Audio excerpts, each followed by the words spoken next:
Springboks had their first of 2 test matches against Wales on the weekend, and no surprise here, they annihilated them. Our sport chief writer Rob is joining me in studio to talk about some of the strengths and weaknesses he saw on the weekend. Rob, thank you for sitting down with me. Hi, Jane. Hello. Well, the Boks beat Wales quite convincingly. Yes. Why don't we talk about some of the strengths you saw?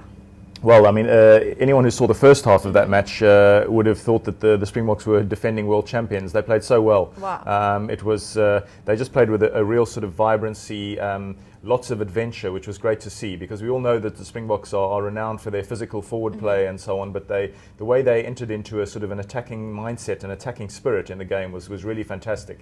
And of course, Willie Leroux was at the forefront of so many moves that led to tries. The Boks got the well, of course, in test matches you don't talk about the outside of tournaments, you don't talk about a bonus point try, but they got what would have been a 4-try bonus point situation before half time, which tells you how well they played, and that really demoralised Wales. Second half, to their credit, the Welsh did come back a little bit, started to get a bit of a foothold in the match, but never enough to actually threaten the Springbok supremacy. And the Boks ended up winning very comfortably, 38-16, and I think most South African fans would have taken a 22-point margin of victory. Because there had been some fears, and I'd been one of the people who'd been a little bit worried about the possibility that the Welsh, who'd got a good team on paper, might be very competitive in the first test and sort of catch the Boks a little bit by surprise. But that certainly didn't happen. So the Boks really, it was a show of great authority, I thought. Now, did you see any weaknesses? I suppose what they did do was they rectified a lot of the weaknesses that had been evident in the previous match against the World 15, where particularly in the scrums, the Springboks took a little bit of strain. And they obviously put in a lot of work with Peter de Villiers, the scrum coach, and with Heineke Meyer, the coach himself.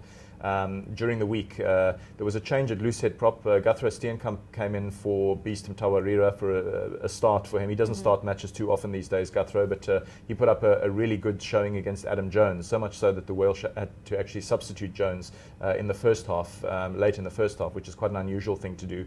And so the Boks actually rectified a lot of the mistakes that they'd had in the World 15 game. And that was really the game where they banished the rust, I think. And the good thing was that they really hit the ground running in Durban.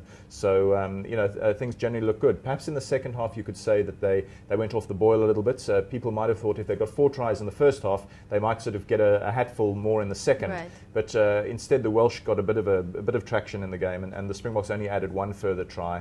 But I don't think that's too much of a concern. I think that the Boks are in a pretty good space.